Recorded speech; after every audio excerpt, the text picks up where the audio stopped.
Pessoal, voltando, né? Então, a gente estava falando por último dos ciganos, né? Agora vamos para a próxima comunidade do Brasil.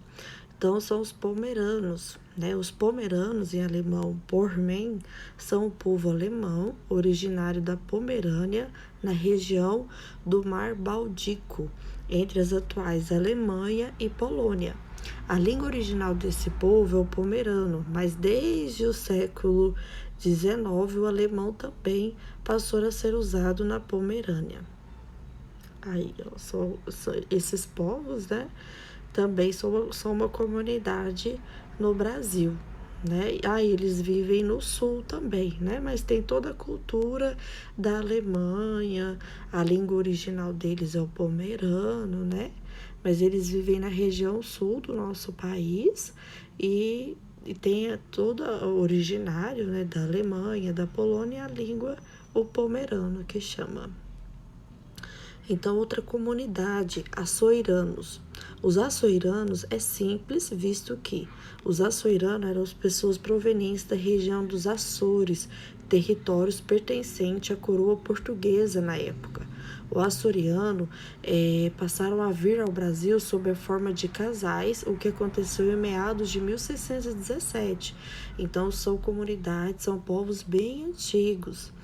Né? Alguns historiadores apontam como causa da vinda dos casais a superlotação, a superpopulação nas ilhas de origem. Em 1748, viviam nos Açores aproximadamente 150 mil pessoas. Em primeiro lugar, por causa do sistema social vigente, o feudalismo, então isso é história, né, pessoal? É bem antigo.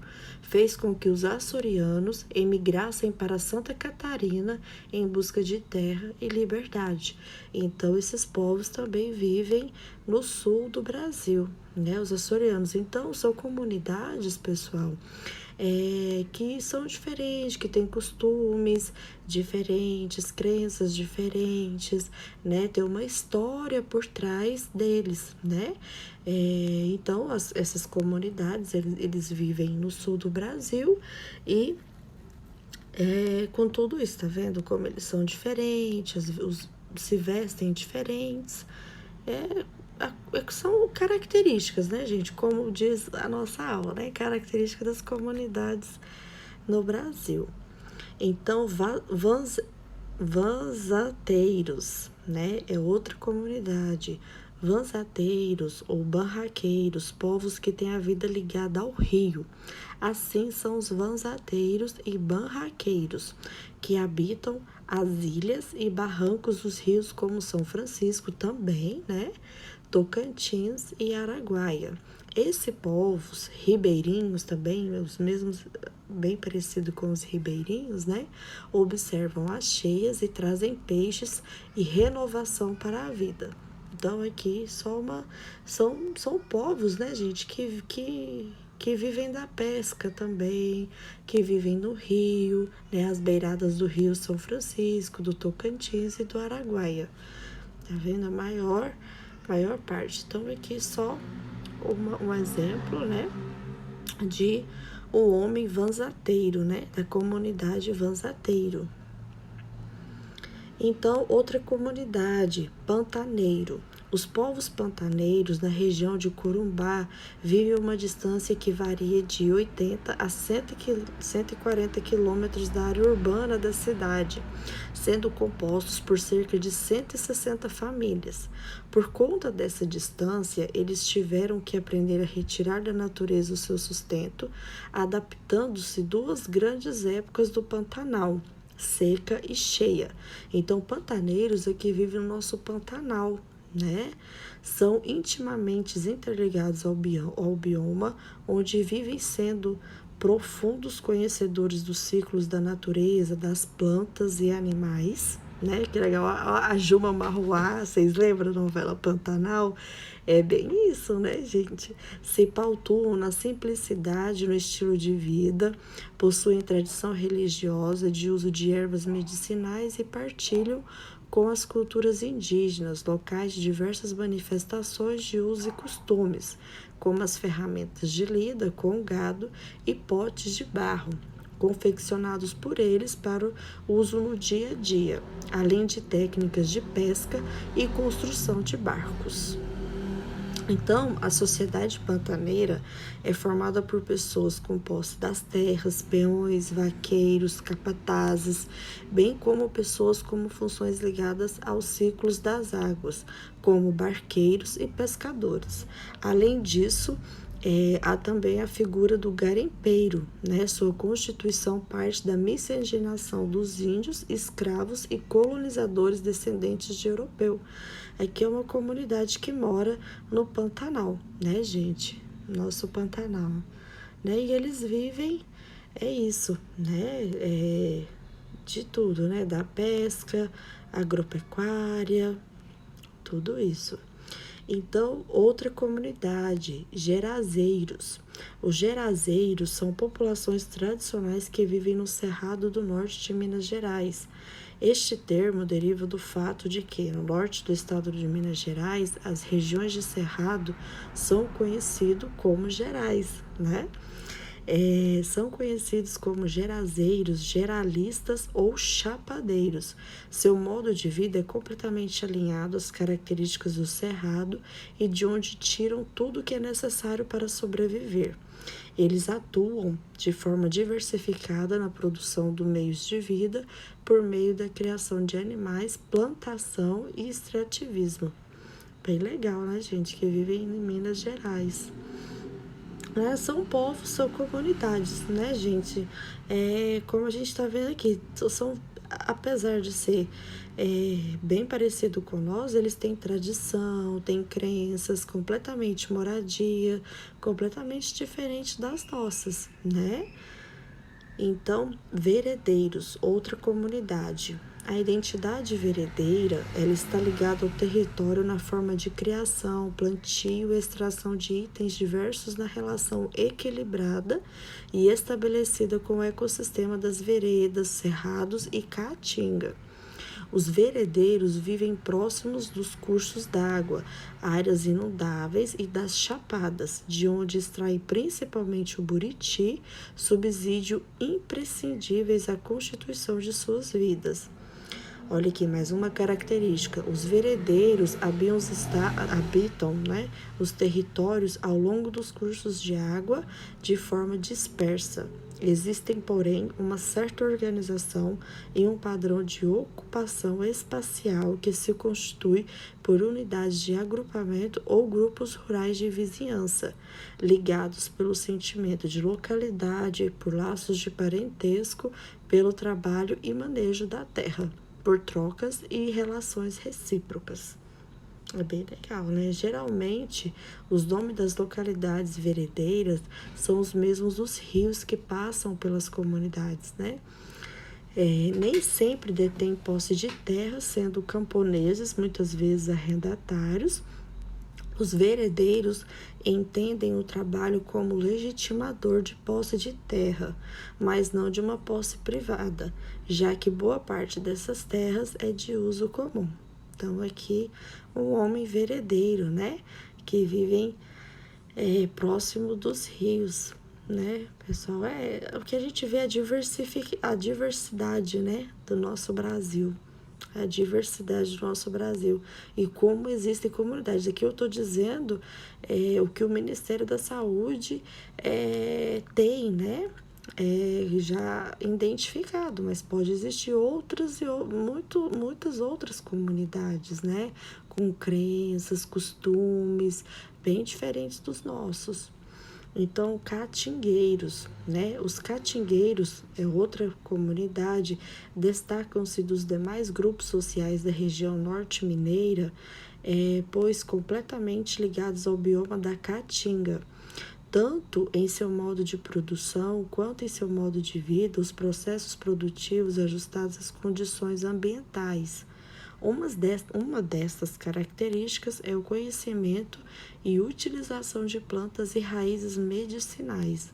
Os catingueiros caracterizam pelo caráter mercantil de produção e pela aparente prosperidade em comparação aos demais povos e comunidades com os quais se relacionam diretamente, produzindo grande diversidade de gêneros agrícolas, produtos derivados do leite e criando gado, que se alimenta das pastagens nativas da região, que possui solo fértil, mas sofre constantemente com a seca, né?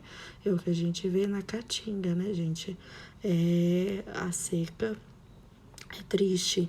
Além disso, a autodenominação, outra característica, né, se caracteriza por contraposição aos demais povos e comunidades da região, que povoam territórios próximos, que a gente já falou mais acima, que são os geraizeiros, os vanzateiros e veredeiros, por exemplo, principalmente pela localização geográfica dos povoados e comunidades, que impõem relações com o clima e o bioma que condicionam as diferentes formas de produção e modos de vida.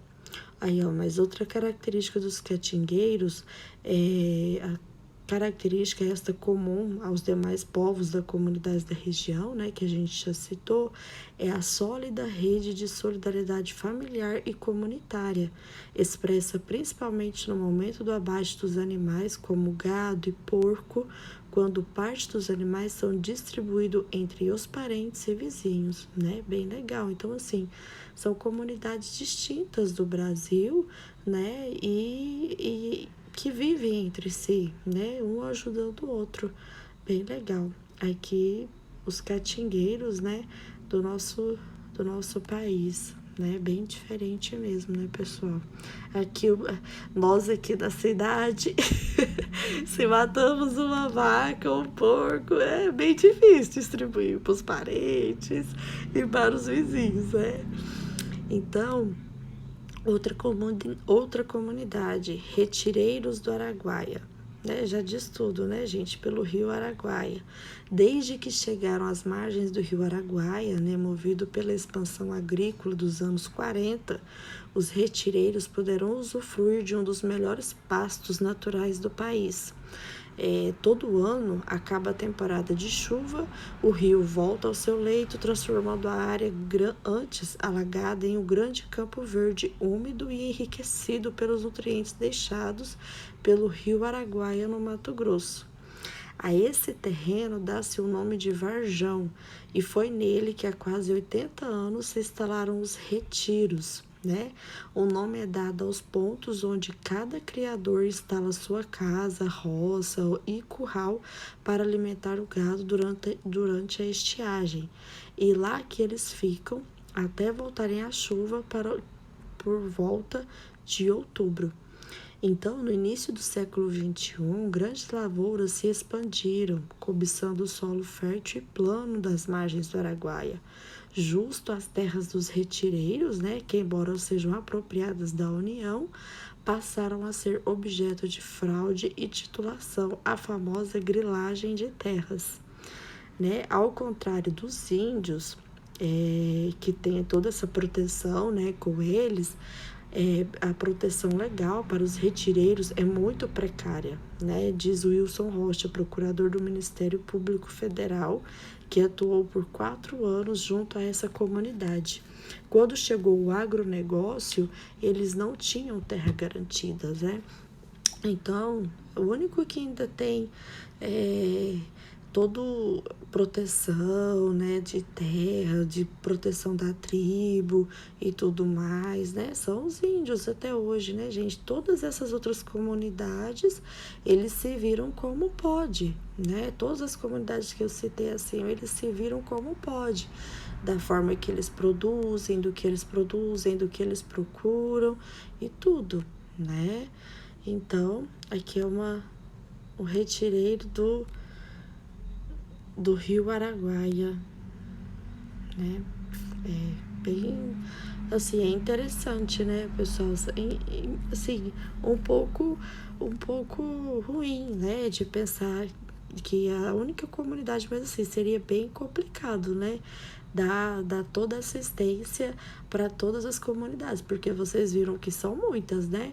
Então, aqui, o único que ainda tem toda a proteção e que a gente ouve falar muito, tem até um dia, né, o dia do índio. As outras comunidades tem que se virar por si mesmo, mas cada uma com a sua característica, né, pessoal? Agora que o exercício e assim, o que a gente pode observar, o que a gente pode definir aqui é que todas essas comunidades que eu disse, né, que ocupa 25% do nosso território nacional, são, né, pelo último encontro que teve, são mais ou menos 4 milhões de pessoas, então são muita gente. Então, assim, cada comunidade tem sua característica, tem as suas crenças, a sua cultura, e cabe a nós respeitar, né? Não nós como profissional de saúde, nós como seres humanos também, respeitar a crença do outro, respeitar o costume do outro, né? Que é bem legal. E assim, e eles também têm o direito, todo o direito, né? Tudo que a gente fala da lei do SUS e de tudo. Então, assim, tudo que a gente viu aqui sobre as características dessas comunidades do Brasil se refere a isso, né? Que eles têm todos os direitos de saúde pública, de tudo, e até um pouco mais, por ser comunidades que muitas vezes vivem, como nós vimos aqui, que vivem na beira dos rios, né, que sobrevivem da pesca, que sobrevivem igual catadores de castanhas, né, que vivem, né, disso. Então, assim, é bem interessante, né? Eu acredito que a gente tem que respeitar, né? E tentar o máximo dar, como se diz, dar o apoio, né? O governo dá o apoio de tudo que eles precisam, né? E é de direito deles também, né? Então é bem legal. Acredito que a aula foi um pouco extensa, não tinha como não ler, né, pessoal? Porque né, é só falar sobre as características. Talvez em sala de aula dava pra gente ter mais um papo e tal. Se vocês souberem de outras comunidades que eu não citei aqui, e aí a gente vai discutindo sobre o assunto, tá? Obrigada e até a próxima aula.